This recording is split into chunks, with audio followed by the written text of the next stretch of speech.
Hi everyone, I'm Will, and today we are in iRacing in the BMW M8 GTE car. You can see we're in this black, red, blue, and white one going by on the right side. So we're on the out lap here, the pace lap before we start this. This is the BMW 12.0 series. This is the first round of 12 weeks here in iRacing. As you can see, some absolute chaos happening back there.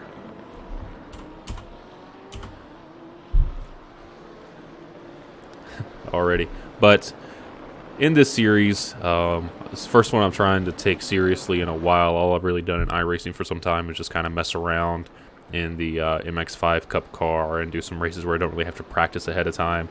That is not at all the case here in the BMW. Here in the BMW, it's a lot more speed than you get in those kind of lower level road cars like the MX-5. And on a track like this, it can be very difficult to get around like you want. A lot of people actually had issue with this track and car combination. I've seen a lot of complaints on it online in forums and whatnot of people just complaining that this track is just too slippery and too narrow, too unforgiving for this car. But to me, that's kind of the fun of it, even though, as you'll see soon, I'm not the best with it myself.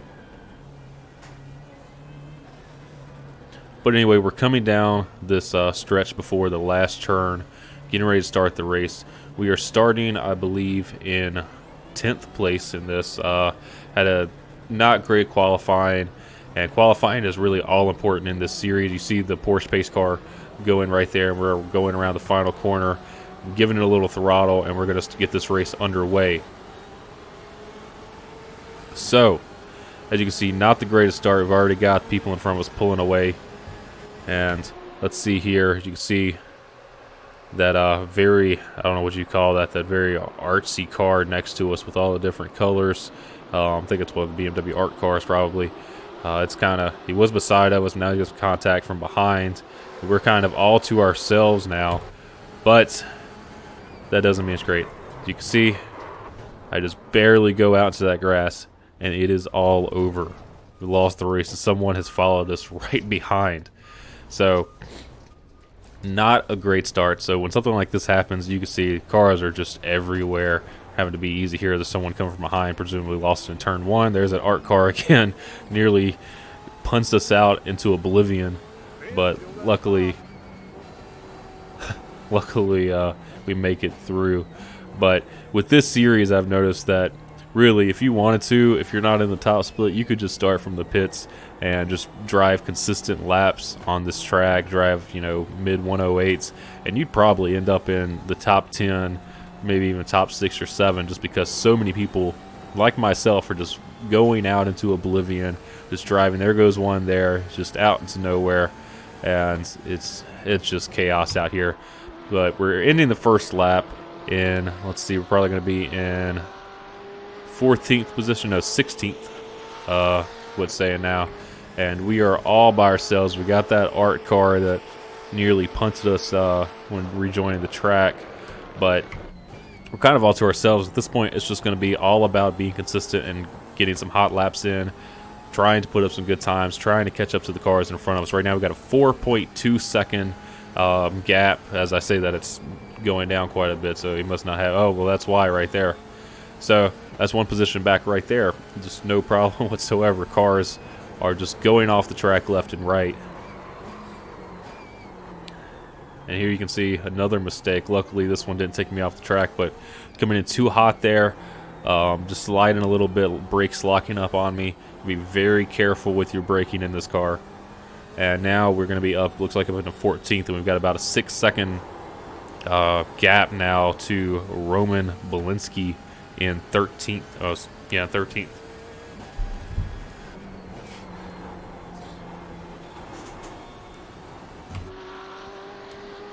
So as you can see, no one close behind us, and no one really close in front of us either. It looks like they're running too wide up there, so it's definitely going to be some action happening up there, so hopefully we can capitalize on that and move forward.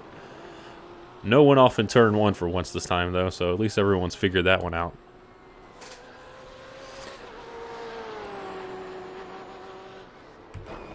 Coming up here into turn 2, this time not killing myself. You see a little dust flying through the air where the people in front of me cut through the gravel. You can actually cut through the gravel quite a bit there as long as you don't spin it, and you will not get an off track. Pretty decent coming up just on the curb there through that turn.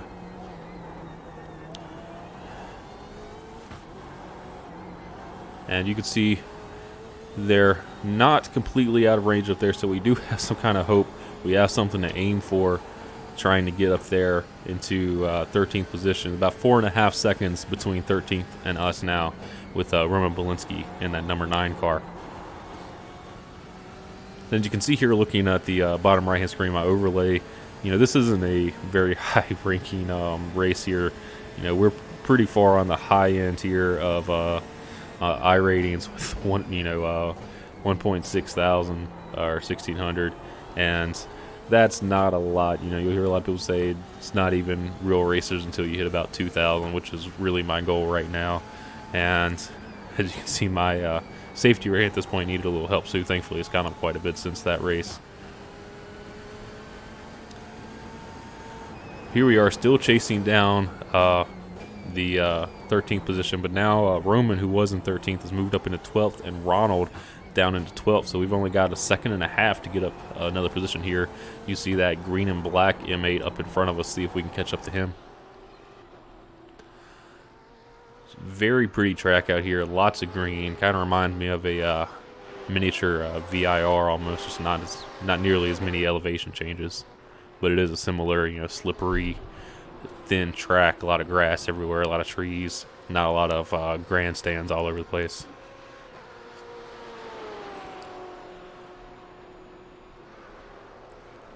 Alright, so we're going into turn 1 again. You can see now we are not that far off from that green M8 of Ronald Overbay in front of us.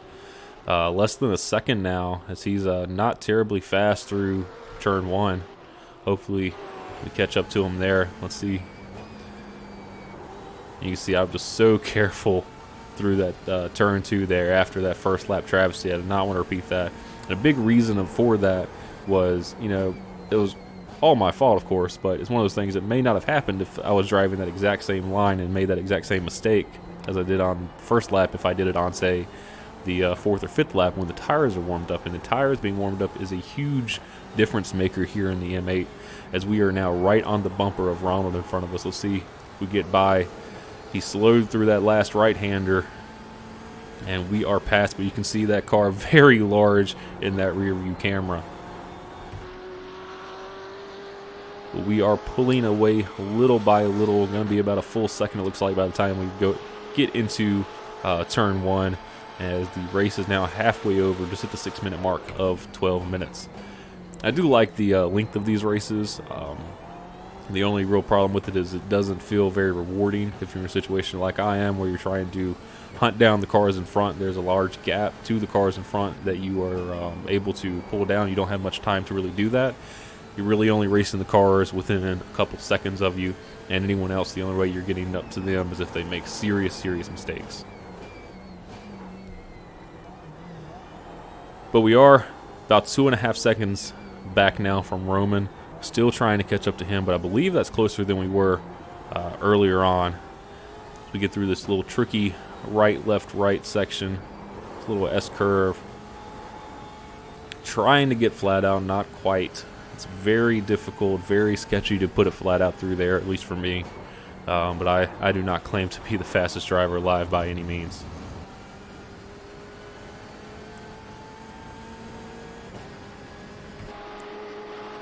So you see now we've got quite a gap to Ronald behind us, 3.5 seconds, so not too worried about him now.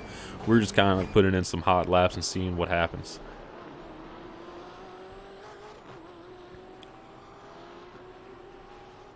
Not too quick through there, though, and Roman has quite a gap on us, over 4 seconds now.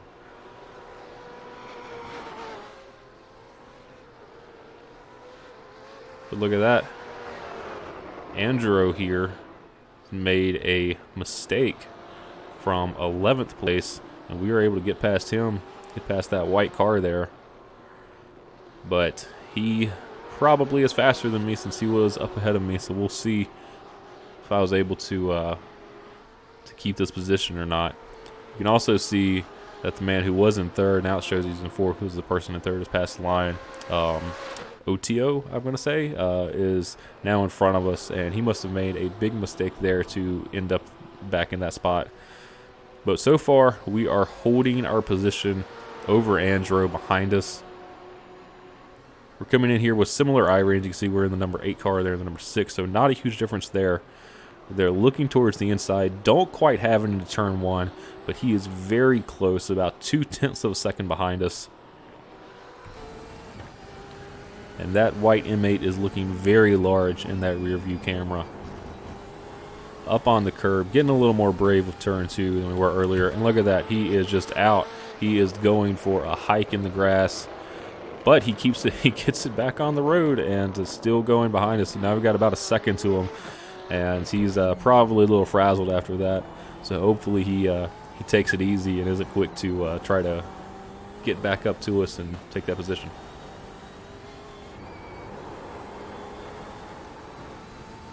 Alright, we are coming to the end of lap 8. There is not much time left. We're at 9.5 minutes out of 12 minutes. As you can see there, the final number of laps that will be driven is 11 once we hit that time limit. But we now have a good 2 seconds on Andrew behind us, so now we're not too worried about him. Once again, just kind of trying to put in some quick laps. We've got about 4 seconds or so to the car in front of us.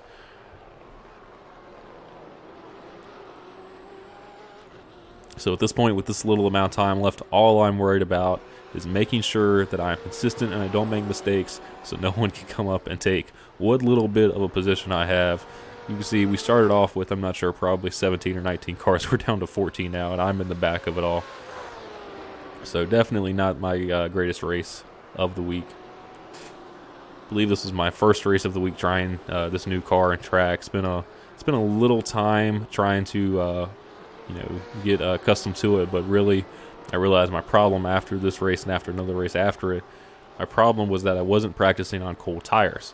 So I went into the practice session and started practicing out of the pits, do the equivalent of a qualifying session, an out lap and 2 hot laps, and then just come back in, reset the car, have cold tires again, just do it over and over until I felt confident that I could get through there without destroying my car, because I'm driving around on cold tires and locking up the brakes and understeering through every corner.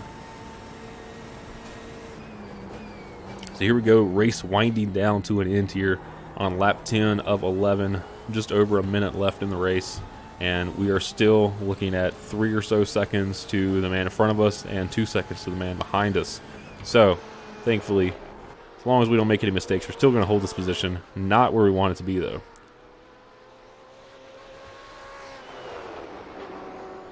It was really frustrating for me because looking at the end of the race, looking at my lap times, my average lap time minus the first lap, which was obviously a nightmare, is that I would have been pretty competitive had I not made a mistake. And let's see there. It looks like the number 10 car in 6th place made a mistake back there, and we get past him. Here's somebody yelling on the chat. I'm not sure what that's about. Alright, coming down the stretch, getting ready to start the last lap of this race. There's only 15 seconds left in the time. And we are right in the middle of OTO and Andro. Can't have any more complicated names for me to pronounce, really. But, hey, we held this position almost up into the top 10 by the end of it. Could be a lot worse. Just trying to be good and consistent on this last lap. As long as we don't make any mistakes, no one's going to catch up to us. But we also want to not be so slow that we can't capitalize on this man in front of us making a mistake. You can see he locks up a little bit there, but he is not going anywhere. He's still going to have about a second and a half, 2 seconds on something like that. Come through the last couple of turns here. Way out to that curb. Being a little sketchy for the last lap, but that's okay. At this point, I was feeling pretty comfortable in my abilities, even though I wasn't necessarily the quickest out there by any means. So, come down the final stretch. Ended up running 11 laps, and coming home in what ended up being 10th. As somebody destroyed themselves on the final lap. So that worked out nicely to get a top 10. Good racing, everyone. But yeah, thanks everyone for watching. You know, this I wanted to actually do a video for this of the race I ran, 1 or 2 races after this, where I actually scored some decent championship points and then finished in the top 5. But of course, I did not save the replay, so we couldn't do that. So instead, we have this beautiful race here where I completely screwed myself over in the first turn. But thanks everyone for watching. Hope you enjoyed it.